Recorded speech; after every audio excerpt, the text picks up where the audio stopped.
Hello and welcome friends, India's number one ethical hacking course hack the hackers. तो आज हम बात करने वाले हैं एसक्यूएल इंजेक्शन के बारे में प्रैक्टिकली। तो दोस्तों, इस क्लास में हम जानेंगे कि एसक्यूएल इंजेक्शन क्या है, जो कि मैं आपको पहले बता चुका हूं। यानी कि स्ट्रक्चर क्वेरी लैंग्वेज के अंदर की कुछ कमियां हैं, जो भी डेटाबेस बनाया जाता है उन कमियों को ढूंढना और उनका ही फ़ायदा उठाना एसक्यूएल इंजेक्शन कहलाता है। तो ये हम पहले बात कर चुके हैं और उन्हीं के बारे में हम बात करेंगे आज सबसे पहले टाइप के बारे में, जिसका नाम है एरर बेस्ड एसक्यूएल इंजेक्शन। यानी कि एरर की मदद से, कोई भी जो एरर है वेबसाइट की, उससे हम ये पता लगाएंगे कि वेबसाइट एसक्यूएल इंजेक्शन के लिए वल्नरेबल है या नहीं है। यानी किसी भी वेबसाइट में एसक्यूएल की वल्नरेबिलिटी का पता लगाना हो तो बहुत ईजीएस्ट ट्रिक है और उसी से हम ये कर पाएंगे। और इसके साथ साथ मैं आपको लाइव ही बताने वाला हूँ ये सारी चीज़ें। देन वन मोर थिंग कि बिना परमिशन के किसी वेबसाइट पे आप ये ट्रिक अप्लाई ना करें, क्योंकि मैंने वहाँ पे प्रैक्टिकली पूरा ऐसा नहीं किया है।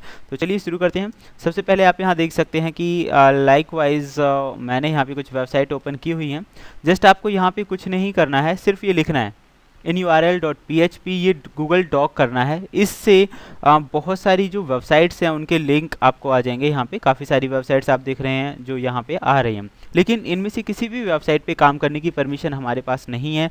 तो डेफिनेटली आपको भी इस चीज़ के बारे में थोड़ा ध्यान रखना है। लेकिन अभी हम जस्ट चेक कर रहे हैं और टेस्ट कर रहे हैं, किसी को कोई नुकसान नहीं पहुंचा रहे। तो दैट ये कोई ऐसी बात नहीं है कि बहुत बड़े लेवल पे आपने कुछ गलत किया है। तो कैसे चेक और टेस्ट कर सकते हैं, बहुत ईजीएस्ट मेथड है। आप जैसे ही ये सर्च करेंगे, यहाँ पे काफ़ी सारी वेबसाइट्स आ जाएंगी, जिनमें से मैंने बहुत सारी जो वेबसाइट्स हैं यहाँ पे ओपन कर रखी हैं। तो चलिए वन बाय वन इन्हीं वेबसाइट पे थोड़ा काम करके देखते हैं कि ये जो वल्नरेबिलिटी है किस तरह से काम करती है। तो सबसे पहले मैं आपको दिखाऊंगा, जैसे ही आप इस पेज को ओपन करेंगे तो ये जो वेबसाइट है ये आपको मिल जाएगी। एंड मेन चीज़ क्या है याद रखने की, वो है आईडी।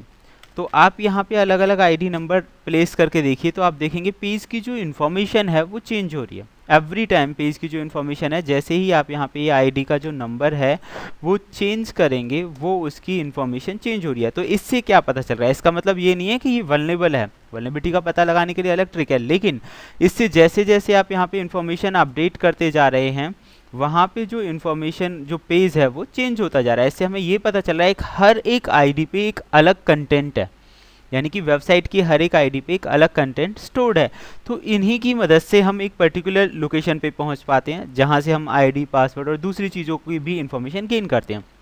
तो अब क्वेश्चन था कि भाई एरर बेस एसक्यूएल वल्नरेबिलिटी है। तो जैसे मान लीजिए मैं पेज नंबर 1 पे गया और मैंने यहाँ पे अपस्ट्रॉप्स लगा दिया है। तो जैसे ही हम इसे एंटर करेंगे तो आप देखेंगे कि ये आपको शो कर रहा है, you have an error in your SQL syntax, check the manual that correspond to your MySQL server version। तो इसका मतलब ये है कि SQL में एरर है, तो इस पे SQL इंजेक्शन अटैक किया जा सकता है। तो डेफिनेटली अब इसके बाद से जो दूसरा काम है वो हमारा स्टार्ट हो जाता है कि ये तो हमारा भी डिटेक्शन ही चल रहा है कि कैसे हम किसी चीज़ को डिटेक्ट करेंगे। आप ये देखिए 23 में भी यहाँ पे हमें एरर शो कर रहा है। तो बहुत ईजीएस्ट मेथड है, किसी भी साइट पे जाना है आपको, यहाँ पे जस्ट एक एपोस्ट्रोप्स लगाना है, जिससे आपको पता चलेगा कि उसके डेटाबेस में कोई एरर है या नहीं है। अच्छा, अब आपको ये बहुत छोटी सी बात लग सकती है कि यार ये तो कोई नहीं है, एक सिंपल सा कॉमा लगाने से क्या हो सकता है। तो ये तो आपको पता चल ही गया कि वेबसाइट में वल्नरेबिलिटी है। ज़्यादा हद तक इन वेबसाइट्स पे जा नहीं सकते, हालांकि मैं ये आपको लाइव दिखाऊंगा, ऐसा नहीं है, पर इन वेबसाइट्स पे नहीं दिखा सकता क्योंकि इनकी परमिशन नहीं है। ये तो बस हम ये चेक और टेस्ट कर रहे हैं कि वो वल्नरेबल हैं या नहीं है। तो ये तो मैंने आपको लाइव दिखा दिया है कि ऑनलाइन किसी भी साइट को आप कैसे चेक करेंगे वल्नरेबल है या नहीं है। और अलग अलग जो ये आईडी नंबर्स हैं, जैसे ही आप इन्हें चेंज करेंगे तो अलग अलग लोकेशंस पे जो कंटेंट है उस वेबसाइट का वो आपको मिलता रहेगा। आप देखिए यहाँ पे एक अलग पेज और अलग कलेक्ट, यानी कि अलग अलग रोज और कॉलम्स का जो डेटा है वो ये आपको दिखाता रहेगा जैसे ही आप ये नंबर यहाँ पे प्लेस करेंगे। आप देखिए हर बार हर एक कॉलम में एक अलग और नई इन्फॉर्मेशन है। तो जिस भी तरह के इन्फॉर्मेशन के अंदर आप जाना चाहते हैं, वहीं उसी हिसाब से ये जो अटैक है वो प्रिपेयर करते हैं अटैकर्स। तो आप यहाँ देख सकते हैं डेटाबेस में। और दूसरी सबसे बड़ी बात 35 में आप देखिए यहाँ आपको मिल गया है, check that correspond to your MariaDB server. तो सर्वर का नाम आ गया है यहाँ पे MariaDB. And near at the line 1, अब आप यहाँ देख सकते हैं version the right syntax to use. अब आप देखिए यहाँ पे कुछ चीज़ें हमें मिली हैं जो हमारे काम की साबित हो सकती हैं। Alt marine component user component ID है ये लाइन नंबर 2 में। तो मतलब ये कंपोनेंट्स की जो आईडी है वो आपको यहाँ से मिल चुकी है। तो दैट मीन्स अब इसकी मदद से आप इसमें आगे बढ़ सकते हैं। तो डेफिनेटली आप समझ गए होंगे, जैसे कि मैंने लास्ट टाइम भी आपको यहाँ पे दिखाया था। फॉर एग्जांपल सिंटेक्स आप पढ़िए, syntax is converting the N V, जैसे कि मान लीजिए और 1 इक्वल टू यूज़र हमने लगाया तो वैल्यू जो थी वो हमने कॉलम में चेंज की। तो इस तरह से यहाँ आपको कुछ ना कुछ इन्फॉर्मेशन मिल गई। Alt marine components user components की आईडी आपको मिल गई, लाइन नंबर 2 पे है, जो कि 35 यानी कि 35 कॉलम पे यूज़ की गई है। तो अब इसे आप आगे बढ़ा सकते हैं वेयर यूज़र आईडी करके। तो where user ID is equal to this, इस तरह के आप यहाँ पे ट्रिक्स लगाइए तो आगे आपको इन्फॉर्मेशन मिलती चली जाएगी। तो हम आगे करेंगे वैसे फ़िलहाल। तो सेकेंडली इस पर भी हम करके देख लेते हैं। ये एक वेबसाइट है, यहाँ मैंने 15 लिखा, एंटर कर दिया। तो अलग तरह की इन्फॉर्मेशंस यहाँ पे हमें मिलेगी, अलग कॉलम वाइज। आप देख सकते हैं यहाँ पे अलग इन्फॉर्मेशंस मिल गई है। वल्नरेबल देखना है तो जस्ट एक अपस्ट्रॉप लगाइए और एंटर कर दीजिए। आप यहाँ पे देख सकते हैं लाइन नंबर 1 ये आपको शो कर रहा है।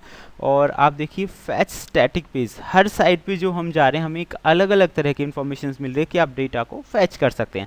ये सारी चीज़ें हम ऑफलाइन वेबसाइट पे प्रैक्टिकली करेंगे, तो किस तरह से ये आप काम में ले सकते हैं। अच्छा, अब अगर आपको ये लगता है कि यार नॉर्मल इन्फॉर्मेशन है, इतना हम जानते ही हैं, इतना हम आसानी से कर सकते हैं, तो मैं आपको बताना चाहूँगा बहुत सारी बैंकिंग्स हैं या ऑनलाइन डेटाबेस की साइट्स हैं या शॉपिंग साइट्स हैं, उनमें भी इस तरह की वल्नरेबिलिटीज़ होती हैं और इसी से हैकर सेंसिटिव इन्फॉर्मेशन निकाल लेते हैं। तो ज़्यादा कंज्यूम ना अगर ज़्यादा टाइम ना खींचकर मैं आपको इसका एक बताता हूँ। यहाँ एक वेबसाइट है जो कि टेस्टिंग पर्पज़ के लिए बनाई गई है स्पेशली, ऑल्टोरो म्यूचुअल। और ये बैंकिंग की साइट है, ऐसा मान लेते हैं ये बैंक की साइट है। तो आप देख सकते हैं कि ये बैंक की साइट है और इस बैंक साइट में एक अटैकर या हैकर क्या कर सकता है। तो मैं साइन इन कर लेता हूँ अपनी पर्सनल जो लॉगिन अकाउंट बनाया हुआ है। तो यहाँ मैंने लिख दिया जे स्मिथ। तो मैं आपको बता रहा हूँ पहले ही, जे स्मिथ, और इसका पासवर्ड है डेमो1234 और मैं कर देता हूँ लॉगिन। इससे जो मेरा बैंक अकाउंट है वो हो जाएगा लॉगिन। आप देख सकते हैं सेविंग अकाउंट, करंट अकाउंट, जो भी आप करना चाहें। और ये क्रेडिट कार्ड की डिटेल्स हैं, वहाँ पर आप क्रेडिट कार्ड की डिटेल्स तक आपको पहुँचा देगा। और ये आपके चेक डिटेल्स, अमाउंट, एवरीथिंग ये आपको शो कर रहा है। तो ये आपको दिखा रहा है अकाउंट से रिलेटेड जो इन्फॉर्मेशन है बहुत इजीली आप यहाँ कलेक्ट कर सकते हैं। अब मैं ऐसे मान लीजिए साइन ऑफ कर देता हूँ। तो एक अटैकर इस तरह की छोटी छोटी चीज़ों से क्या कर सकता है, मतलब एक आप बोलेंगे अपस्ट्रॉप लगा दिया या %25 लिख दिया, % लिख दिया, इनसे क्या हो सकता है। तो अब हम देखते हैं इससे क्या हो सकता है। तो मान लीजिए मैंने यहाँ लिख दिया जे स्मिथ और उसके बाद एक अपस्ट्रॉप लगाया और 2 माइनस सिम्बल्स मैंने यहाँ पे यूज़ किए। अब मैं पासवर्ड XYZ कुछ भी डाल दूँ, देखो वो नहीं है कि जस्ट देखो मैंने यहाँ पे इतना बड़ा पासवर्ड डाल दिया। अब तो सही है ना, ये डेमो1234 नहीं है। तो मैं ऐसे कर देता हूँ login and you will see जो अकाउंट है वो हो जाएगा लॉगिन डायरेक्टली। तो मतलब ये जो वल्नरेबिलिटीज़ हैं ये अपने आप में बहुत ही मैं कह रहा हूँ काफ़ी खतरनाक साबित हो सकती हैं अगर किसी भी वेबसाइट के अंदर ये है। तो ये हो गया हमारा टेस्टिंग फेस की किसी भी वेबसाइट को कैसे टेस्ट करें कि वो वल्नरेबल है या नहीं है। और मैंने लाइव भी आपको बताया बैंकिंग साइट के जरिए आप कैसे कर सकते हैं। तो ये छोटी छोटी चीज़ें लगती ज़रूर हैं लेकिन इनका नुकसान बहुत बड़े लेवल पे होता है। नेक्स्ट क्लास में हम जो ये जितनी कमियां आई हैं इन्हें प्रैक्टिकल करते हैं, लाइक जो ये लाइक हमें वल्नरेबिलिटी मिल गई तो इससे आगे कैसे बढ़ेंगे।